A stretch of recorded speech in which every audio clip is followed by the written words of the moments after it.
Well, Jake, appreciate you coming on the program, sir. Not a problem. I appreciate coming on NRA News whenever I had the chance. Well, we're glad to have you. Saw the story out of Connecticut, where the National Shooting Sports Foundation is headquartered, and it looks like authorities there in Bridgeport, Connecticut, want to do something that, frankly, I don't think is going to make a difference in terms of public safety. They want to hold a gun buyback program. Yes, I guess they don't agree with these numerous studies and research that has proven that gun buybacks do nothing to decrease crime. As you guys know, I mean, most people are going to be bringing in firearms that they don't want anymore, that may not function correctly, just to get a gift card or get some money. So that's not really going to help the crime rate when the criminals aren't bringing back guns. Absolutely. You know, and it was interesting. The local paper there, I thought, did a decent job in reporting the story. They even talked to Garen Winnemute, who is anti-gun researcher out in California, and I love this quote. He said that he supports these buybacks even if there's no proof that they reduce crime rates. And here's what the anti-gun activist has to say. Quote, "There is a large amount of research that ended 8 to 10 years ago that showed there wasn't any impact of gun buybacks on crime rates. The number of guns turned in was always a very small percentage of guns in the community, and a large percentage of guns turned in were not of working order and not the type generally used in crime." So when the anti-gunners say, it doesn't really work, but we still support it, I mean, this isn't really about public safety anymore. This is really just sending an anti-gun message, it seems. Yes, that's correct. They don't want to admit that it doesn't work. Well, maybe he did a little bit here that it doesn't work, but they don't like to admit failure when something doesn't work. Very similar to ballistics imaging in New York and Maryland, where, you know, you're just hurting and infringing on law-abiding citizens. It means that it's not going to solve any crimes because criminals aren't legally purchasing their guns. But the doctor later on in that article had an even better quote, I thought, that I underlined.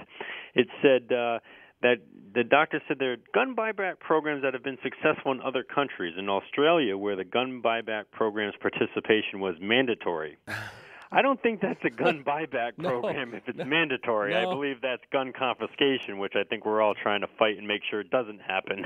Yeah. Boy, how about that? I mean, when you're trying to compare the gun confiscations in Australia to a gun buyback program, I mean, that, you know, at that point, really, you're just one step away from suggesting, well, why don't we just make these programs mandatory and see if that helps? He also mentioned that a program in Brazil was very successful. Anyone that gets the NRA publications remembers seeing the bulldozer drive over the piles of firearms that were, I guess, turned in a buyback in Brazil. Unbelievable.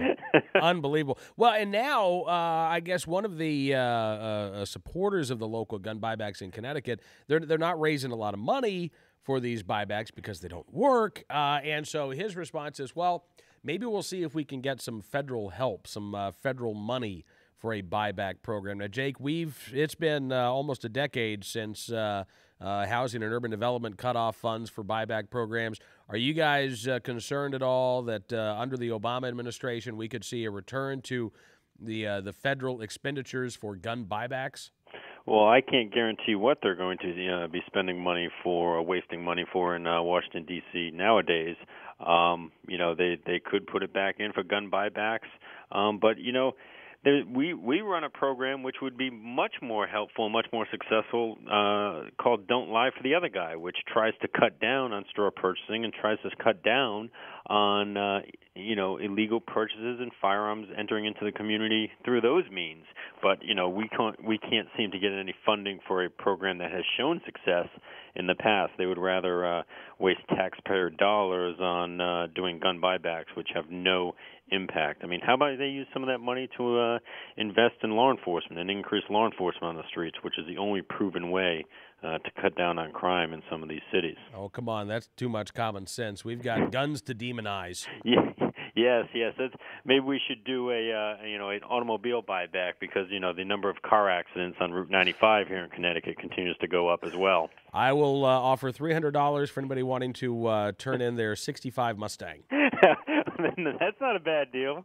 There you go. Hey, Jake, thank you so much, sir, for coming on the program. It's always a real pleasure to get a chance to talk with you. I appreciate it, Cam. Have a good day. You too, sir. Jake McGuigan, Director of Government Relations for the National Shooting Sports Foundation, joining us here on NRAnews.com.